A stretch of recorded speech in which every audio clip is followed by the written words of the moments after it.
فاطمہ جناح 31 جولائی 1893 کو کراچی میں پیدا ہوئی۔ وہ قائد اعظم محمد علی جناح سے 17 سال چھوٹی تھیں، لیکن قائد کی دیکھ بھال اور ان کے سیاسی مشن کو پورا کرنے کے لیے قدم قدم پر قائد کے ہمراہ رہیں۔ 1919 میں یونیورسٹی آف کولکتہ سے انہوں نے ڈینٹل سرجن کی ڈگری حاصل کی، جس کے بعد محترمہ فاطمہ جناح نے محمد علی جناح کے ساتھ قیام پاکستان کی جدوجہد میں نمایاں کردار ادا کیا۔ یہ ووٹ آپ کے ہاتھ میں امانت ہے اور مجھے امید ہے کہ آپ یہ ووٹ کو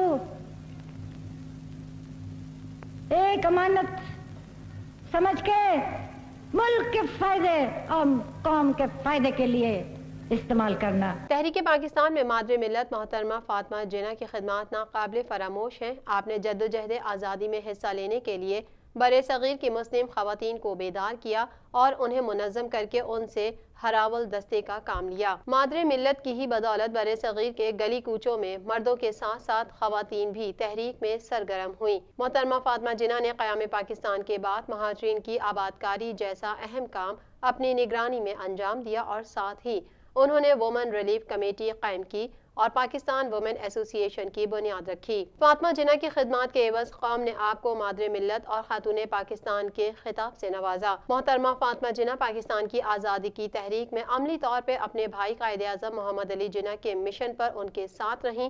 قائد اعظم کے انتقال کے بعد بھی ان کا حوصلہ بلند رہا۔ Quaid Azam and Pakistan is echoing everywhere.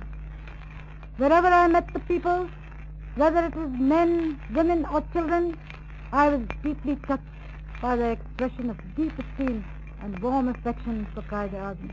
سابق صدر ایوب خان نے جب 1965 میں انتخابات کرانے کا اعلان کیا تو فاطمہ جناح کو حزب اختلاف کی تمام جماعتوں نے اپنا مشترکہ امیدوار نامزد کیا، تاہم وہ سرخرو نہ ہو پائیں۔